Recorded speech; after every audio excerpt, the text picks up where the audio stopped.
Hello, everyone, and welcome to Boredom Busters. Whether you're looking for food, family-friendly fun, or just a way to give back, Boredom Busters shows you local weekend events and activities that bring neighbors together. We have to talk about that cold coming in first, though. And good thing for us, we have a fun meteorologist who's going to come on and give you just a quick forecast. You have something in the forecast that gives me a great reason to stay indoors. Yes, it's the cold air. And wind chills too for this coming weekend. Saturday, we're looking at wind chills probably in the minus 20s for many across eastern KELOLAND. We'll see what happens with our actual air temperature. If we do get above zero, that will be an improvement from Friday, getting above zero. So as you're, thinking about things to do this weekend, listening, watching Boredom Busters, might want to call ahead just to make sure that these things are still going on. That's a good point. And making sure the roads are safe. The roads are safe too. We've had, fresh snow. We've had strong winds. The wind should not be as strong for this weekend, but you could still run through a couple of areas there with some slick spots, and especially, untreated sidewalks, untreated roadways. Those things will have to be watched for too. Okay, so if you're staying indoors though, Scott, what's one activity that you like to do? Oh, watching KELOLAND Plus. Got a kid. Man, you're just... Where's the applause? Oh, I don't have an applause button on this stream deck. That's inside the newsroom. Yes.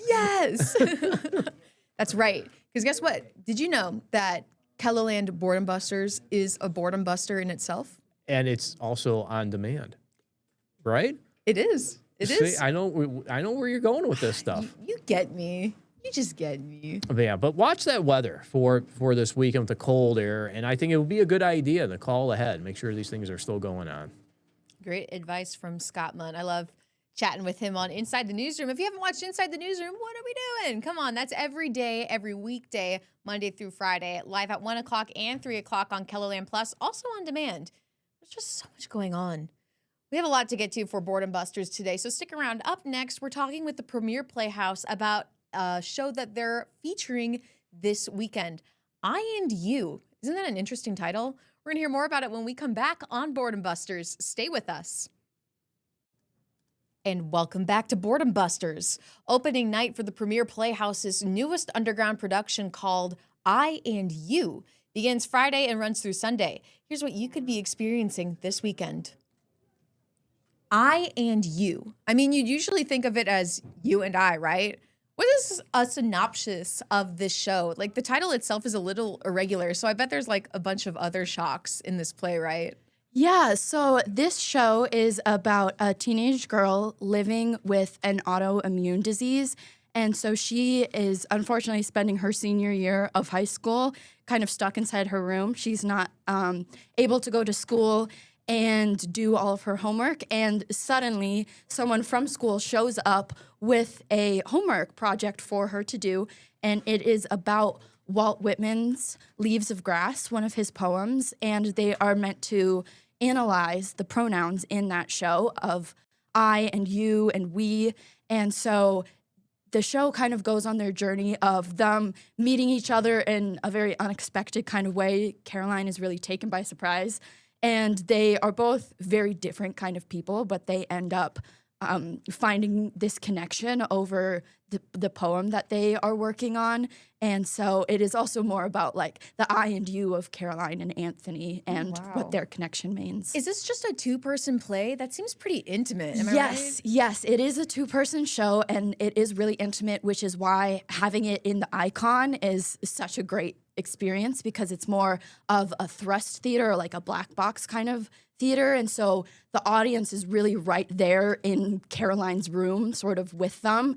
And the whole rehearsal process has been very intimate, and we've really all gotten to know each other very well, and it's been really super fun.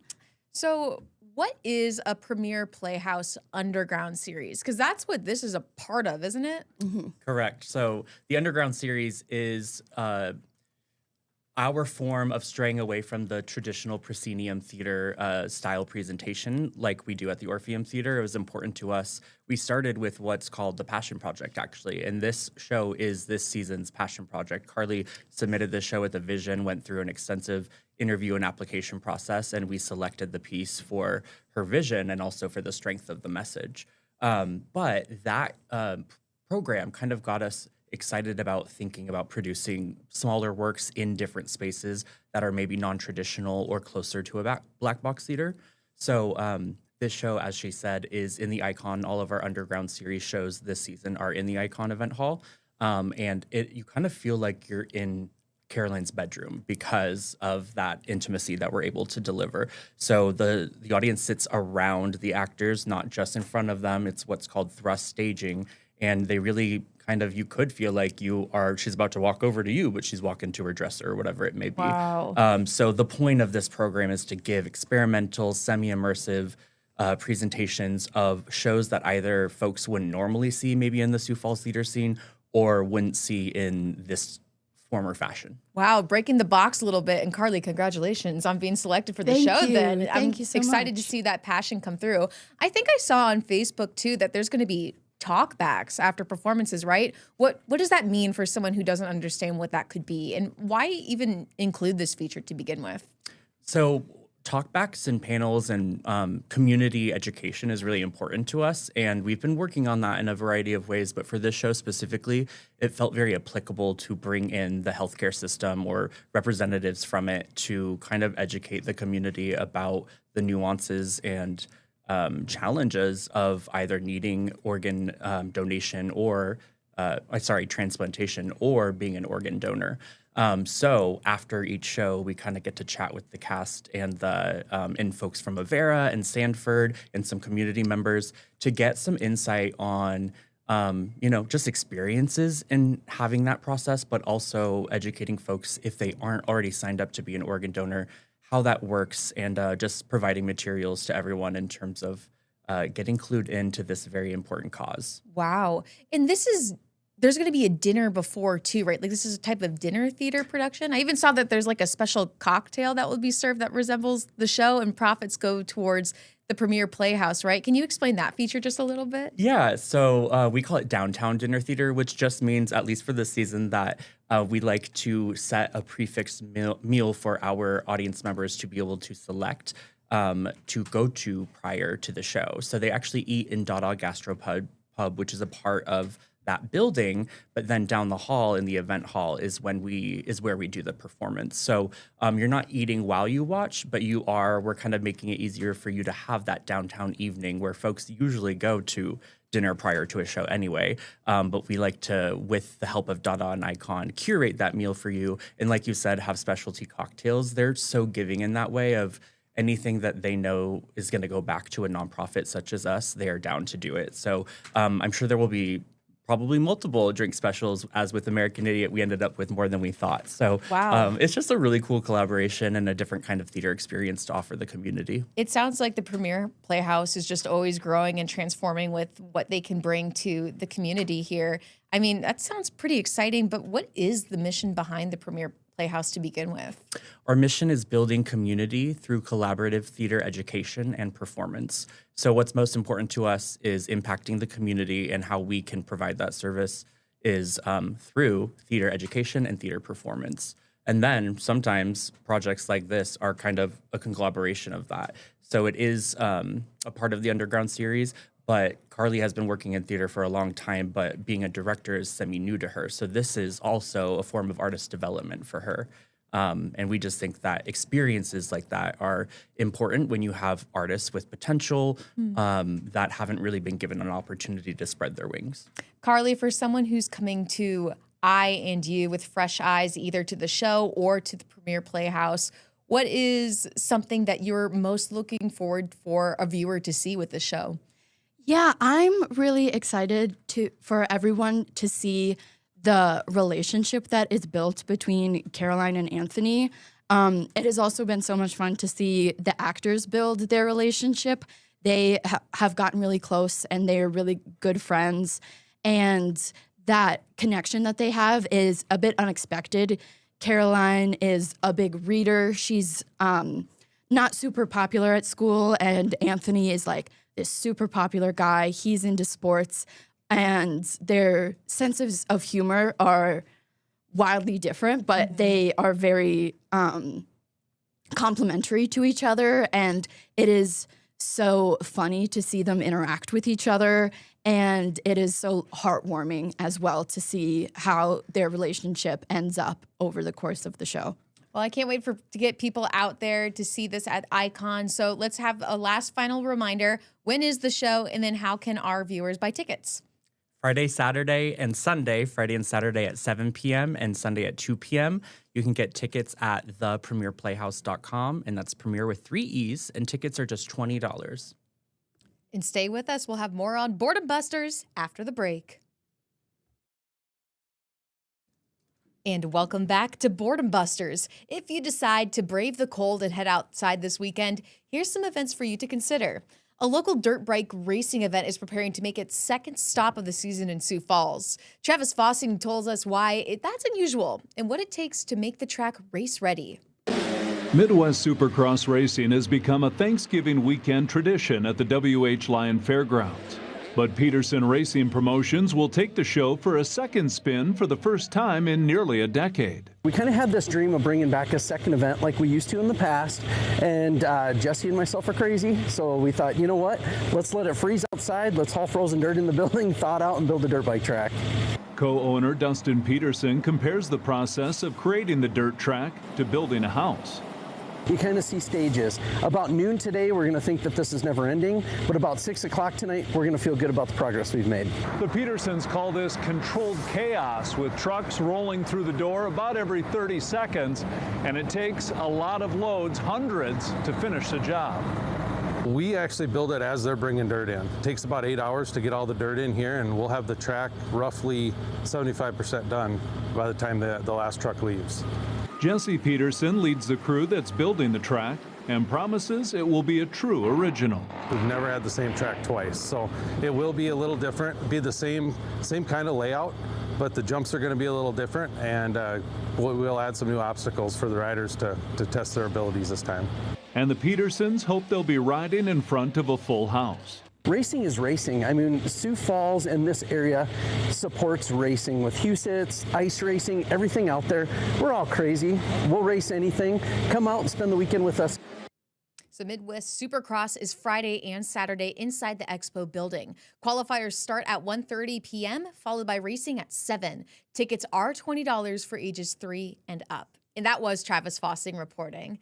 And up next, a nonprofit dedicated to saving lives and stopping the stigma of substance abuse disorder is getting ready for a big fundraiser. This Saturday is the Emily's Hope Art Auction and Show. Kelly Vogt explains why the cause is important to a local family and how you can get involved. It was September of 2019 when Mark and Tara DeBelts suffered the loss of their 22-year-old son, Riley. Riley was just charismatic, happy child, would do anything for anybody. The family was shocked to find out Riley had died of fentanyl poisoning. That's what was so difficult for us, because we were not aware of him using any kind of substances. The DeBelts later got connected with Emily's Hope, joining the nonprofit support group and becoming volunteers. They'll be among the hundreds of people in attendance for the art show and auction this weekend. A big chunk of the money that we will raise at this particular event will go toward our Emily's Hope treatment scholarships at the Avera Addiction Care Center. And to date, we've given them more than $500,000 and helped 300 people go through treatment. The money will also support other programs such as education and prevention. While the event is sold out, people at home can bid on nearly 140 silent auction items, including this quilt made by Riley's grandmother. The large quilt features a colorful butterfly. You know, the butterfly is always just seemed hopeful.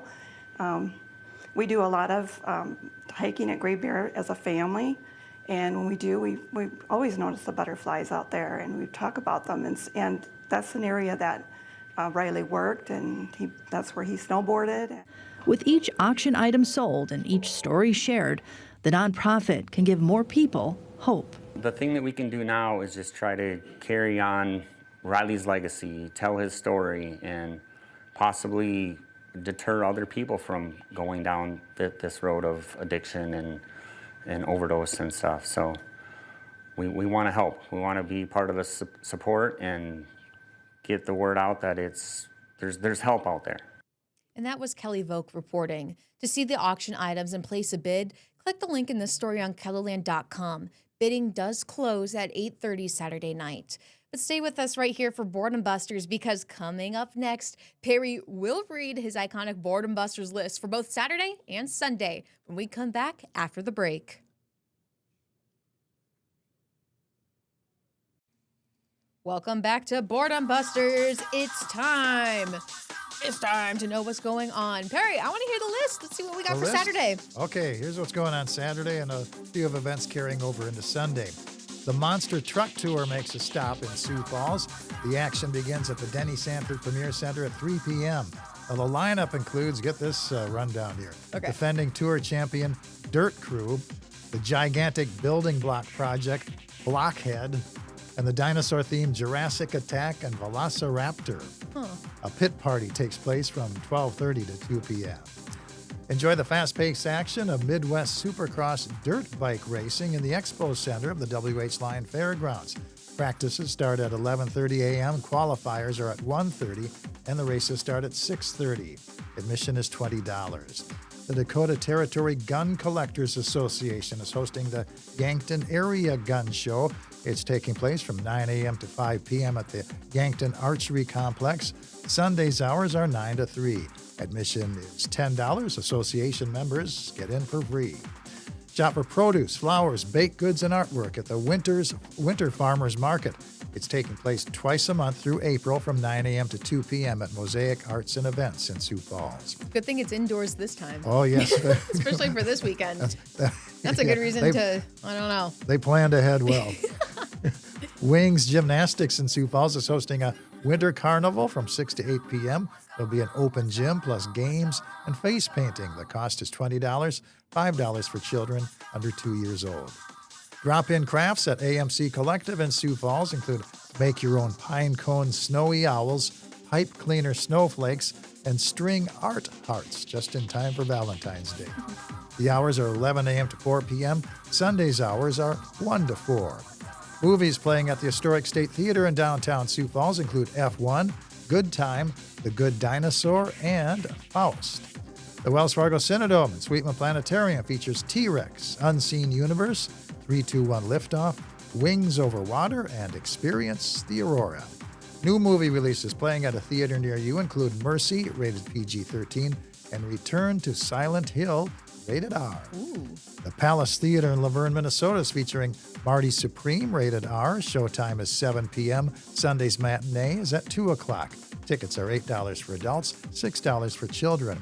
Great Bear Ski Valley in Sioux Falls is open for skiing and snowboarding from 8 a.m. to 9 p.m. Sunday's hours are 9 to 8:30 p.m. Tubing hours are 1 to 4:30 p.m. And enjoy skiing and snowboarding in the Northern Black Hills. Terry Peak Ski Area is open from 9 a.m. to 4 p.m. Mountain Time. Now, that sounds fun. I'm still thinking about the monster trucks, though. Yeah, are you going to go? Or I know Summer's going to go. Summer yeah, that's right. Arshaw. She's really excited about that. She was talking about it on Inside the Newsroom today, and it kind of surprised me because I asked her, what's something that you like to do indoors? And she goes, reading, I guess, but there's monster trucks. And I was like, what? She likes to, by liking to do something, does that mean watching monster trucks or maybe driving a monster truck? I could see her driving a monster truck, to be honest. And she would get... She'd win. She would win. That's all we'll say about that. Let's get into Sunday's list, Perry. Okay, Sunday. Watch the AFC Championship on KELLOLAND TV. CBS Sports coverage begins at noon Central Time with an expanded edition of the NFL Today. Then the New England Patriots take on the Denver Broncos, with the winner advancing to the Super Bowl. Kickoff is at 2 p.m. The Old Courthouse Museum in downtown Sioux Falls is featuring the exhibit Parades, Picnics, and Pageants South Dakota Celebrates in commemoration of the 250th anniversary of the United States. Now, this exhibit also includes images from the KELLOLAND Gold Rush that brought thousands of people to the small town of Manchester back in 1961. The museum hours are noon to 5. Spend a day at a zoo in Sioux Falls. The Great Plains Zoo is open from 10 a.m. to 5 p.m. The new Reptile Adventure Zoo is open from 11 a.m. to 6 p.m. Well, I got to talk about this graphic real quick because I hope everybody noticed that it says Zoo Falls at the top there when we're talking about all our zoos here. Gosh, he's such a good thinker. Good planner, Perry. We got to give credit to you for that. I appreciate that. Vote for your favorite burger during the Downtown Burger Battle in Sioux Falls. 50 businesses are competing for bragging rights through January 31st. That's coming up pretty quick. Yeah, it's almost over, and I don't even know if I've tried one, to be honest. I know I haven't. There's a lot to get to. Yeah, and so little time to do it. No. All right, enjoy a midwinter dip in the pool at the Midco Aquatic Center at Sioux Falls. Today's hours are noon to 5 p.m. The Westside Recreation Center off Ellis Road in Sioux Falls also features a pool along with workout areas and a play area for kids. Today's hours are 10 a.m. to 5 p.m. And Sunday is the final day of the University of Okoboji Winter Games. And they include an indoor pickleball tournament at the Spirit Lake High School gym starting at 9 a.m., a poker tournament at the Peacock Lounge in Arnold's Park at 10 a.m., a community cleanup starting at 10 a.m. at the Iowa Great Lakes Chamber office, followed by live music through the afternoon. Wow, is that all the lists? That's it. That's it, man. Yeah. What a time. To be out in Kellerland, even though it's so cold. Well, I asked Summer, so now I suppose I should ask you, what's like your favorite indoor activity to do when it's way too weathery to go outside? Probably lounge on the couch. That's it? Watch TV maybe. Yeah, just if it's veg out. That's what I think about it. I like to be like huddled up in like a blanket or something. Yeah. My cat right next to me, he'll probably be cuddling a lot. But now you got me thinking about the burger battle. Like I saw some of our newsroom staff members bring some burgers in, and I was like, oh, I should probably try and get some of those. They smelled really good, too. Sure do. Ooh. They look good. I like looking at the photos. That's like my problem. I always am like stuck online, like looking at menus or something like that, and then I just never make a decision to go out and get something. I'm just like perpetually in a state of, let me just look at something and not make a decision. Well, pictures aren't going to satisfy your appetite. I guess not, but then I don't do anything about it. I don't know what I'm thinking, Perry Groten. Well, for wrapping up on time here, anything else you want our viewers to know? Other than just, with the weather conditions out, if you're planning on attending an outdoor event, maybe call ahead or check online just to see if that event has changed its hours or not taking place that day. But otherwise, that's about it, and hopefully everybody can stay warm for this weekend. I know. Hopefully it's not going to get as cold next week, too. I think that's what our meteorologist said, so I'm looking forward to that, too. Well, whether you're looking for food, family-friendly fun, or just a way to give back, we hope we showed you enough weekend events and activities that can give you something to do this weekend. And until next time, have a great weekend, everyone. Let's wave. Yes! Bye-bye. Bye!